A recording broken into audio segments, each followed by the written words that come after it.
Good day children. I hope आपने English की class का पिछला काम कर लिया होगा।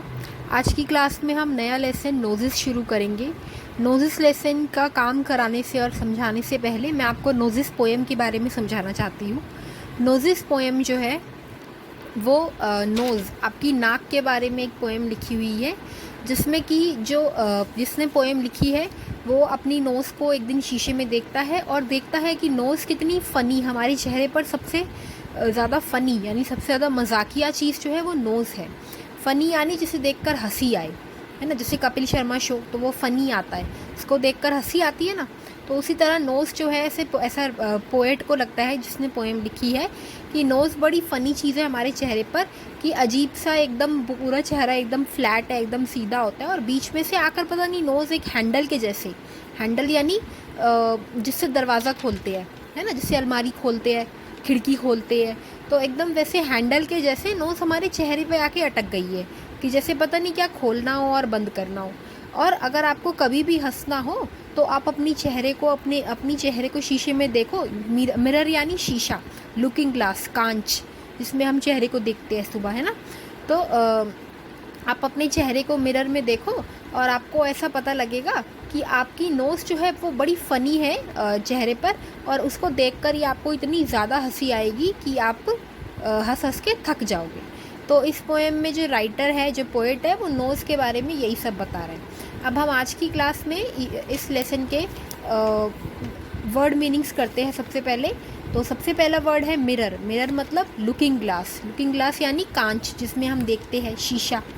फिर फनीएस्ट। फनीएस्ट यानी समथिंग टू लाफ, जिसका जो बहुत मजाकिया हो, जिसको पढ़ के सुन के बहुत हंसी आए। देन जैसे कि चुटकुले। चुटकुले बड़े फ़नी होते हैं ना। आपके दोस्त ने आपको कोई चुटकुला सुनाया तो वो बड़ा फ़नी है, मतलब बड़ी हंसी आएगी आपको उस चुटकुले को सुन के। फिर स्टिकिंग। स्टिकिंग यानी पेस्टिंग, जो एकदम मतलब ऐसे चिपक गया हो, जैसे कॉपी पर हम कवर को स्टिक करते हैं, चिपकाते हैं, है ना। क्लासरूम के बोर्ड पर हम अलग अलग चार्ट्स को स्टिक करते हैं, चिपकाते हैं। फिर गिगल। गिगल यानी लाफ, जोर जोर से हंसना, हा हा हा हा हा, जैसे रावण हंसता है ना, ही हा हा हा, तो वो गिगल। फिर स्पेयर। स्पेयर यानी लेफ्ट, रिमेनिंग यानी बचा हुआ। जैसे आपकी क्या is there water spare in your bottle, क्या आपकी बॉटल में पानी बचा है ना। स्पेयर। जैसे आप मम्मी से पूछते हो, मम्मी मेरे लिए चावल और स्पेयर है क्या, मतलब मेरे लिए चावल और बचे हैं क्या, कि मुझे तो बहुत पसंद है, तो क्या मैं शाम को भी खा सकता हूँ, इतने बचे हैं। तो स्पेयर, बचे, लेफ्ट, बचा होना। Then question number 2, write the full form of the following. आप देखोगे मिरर पोएम में इस तरह से खूब सारे वर्ड्स लिखे हुए ऐसे कॉमा लगा के, इट्स, इजंट, कांट, यूल, है ना। तो आज हम इनकी फुल फॉर्म्स, इनकी फुल फॉर्म क्या है, इनको पूरा कैसे लिखते हैं वो जानेंगे। तो इसको कैसे लिखते हैं अगर कॉमा ना लगा के लिखे तो, इट इज़। इसको एक्चुअली इसका मतलब ये होता है। फिर इजंट। इजंट का मतलब होता है इज़ नॉट। कांट का मतलब होता है कैन नॉट, और यूल का मतलब होता है यू विल, है ना, यू विल। ये इन सब की शॉर्ट फॉर्म है। Then rhyming word. इस लेसन में जो वर्ड आए हैं हमने नोज़ेस पोएम में, उनके राइमिंग वर्ड जानेंगे।